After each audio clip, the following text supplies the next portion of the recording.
it's there. There's a spark, man. There's a spark. The way they just interact and talk with each other, there's a care and consideration there. And I think that's something that's oftentimes overlooked when it comes to romance. Care and consideration. She really considers him, man. When she thought she hurt him, she was like, "Hey, man, that's my bad, playboy. Yo, here's a cat kit. Go ahead, break it off." I like it. I like it a lot. So romance of the week goes to Blue Box. Funniest moment of the week, I'm giving it to the Uzumaki Snail Boys. Them Uzumaki Snail Boys had no motherfucking business doing what they did. That shit was crazy to me. The fact that I made the joke that I'm like, I saw them and they was kind of kissing. I'm like, oh, them boys is kissing right now. Oh, they mating. Oh yeah, they definitely getting. They fucking. Only to find out they really was fucking, bro. That shit threw me for a loop. I was not ready for that, chat. I just wasn't ready for it. They was going at it like haga, haga, haga, haga. But I like that the poetic justice is that the person who didn't mind their own business and got involved also got what had coming to them. Anytime a bully gets their just desserts, I'm always gonna be happy about it. Anytime a bully gets their just desserts, I'm never gonna feel bad about it. And he definitely absolutely got his just desserts. The way it ended up, him being the bottom to the person he was bullying, poetic, beautiful, loved it. Next, so that's funniest moment. Most hype overall. I would be remiss if I didn't say what the most hype overall, and it's gonna be a shocker. Y'all never guess it. It's Bleach. The reason I put Bleach as the most hype overall because that was what I was looking forward to come back the most. I was looking for that to most. I was also looking forward to Oshinoko, but not to the way I was looking forward to Bleach. Oshinoko, I was looking forward to seeing the fallout of the previous episode. Bleach, I was just hyped for. And when they came back on hype, I was hyped. The fact that the first 9 minutes was recap, I barely noticed, nor did I actually give a goddamn. When we got to fighting, we got the business, we got the boxing, I was here for it. The flex of the Bankais we did get to see, both of them were fire in their own right. I did feel like it was a bit chatty, but anytime Bleach is on the screen, I'm smiling, I'm happy. So I'm giving it very biasly to Bleach. Most hype of the week because I was hyped for it. Don't care. Most despicable moment of the week. Y'all not gonna like this one. I ain't gonna hold you.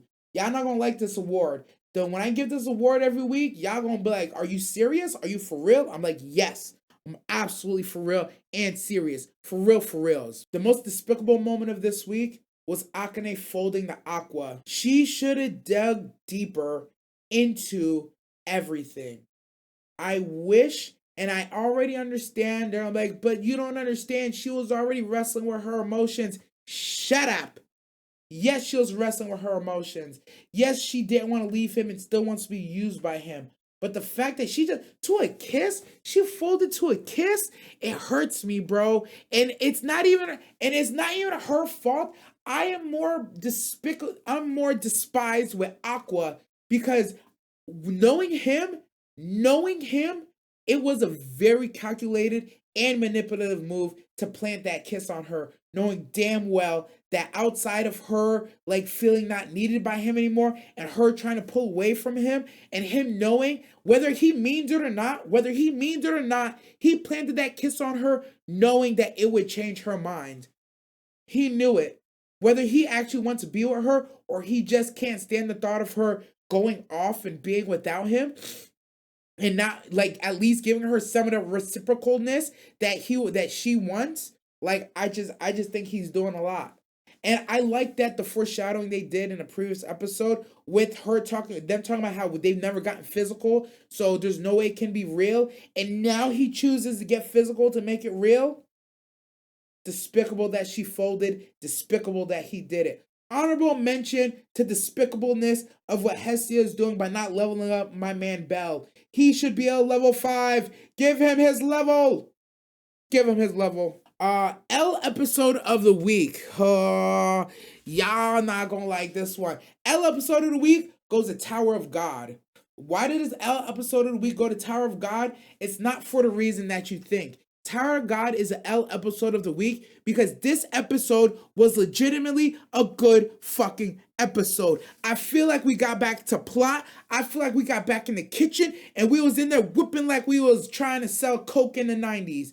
We was putting in work on Tower of God. It was back to the games, back to the danger, back to the complicatedness of who do you shoot, what do you do. It was back to all the stuff that I liked about season 1. And Dorsey, back. Rock, back. Anak, back. Shibuzi, back. Everybody who I gave a fuck about was back. And we were back to doing what we already knew. The goddamn game. The goddamn game. Climbing the fucking tower. We brought back the princesses and we're going back to climbing the tower.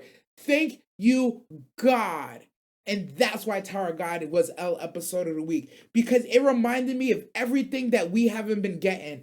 It reminded me that this show, this season 1 of this show was fucking fantastic. An 8.5 out of 10 at the very least. And then they came in with this core and they shit all over the first part. Took a big old dookie like they're in Dubai for $30K for the weekend. Insane work. But we're back. For but a moment. I don't know how long this feeling is going to last, but I'm glad we're back to it. So, all in all, I actually thoroughly enjoyed this episode of Tower of God because I feel like we got back to what we were used to. And I know I've said back at least 25 times in the last 30 seconds, but at the same time, that just tells you how far off track we were. We had lost the plot. The recipes for my ancestors were dropped into the abyss of what's left of the animation team. But I'm very happy with this week's episode. But that's why it's the L episode of the week. Because it just reminded me of what I had to deal with. Your hot princess showed up and the show is back. I'm telling you, it's as simple as that. Bruh, Tower of God can take L of the season. Ouch, Golden. I ain't going to say all that, but I hear you. Top assist of the week. Guess what? It's Blue Box once again.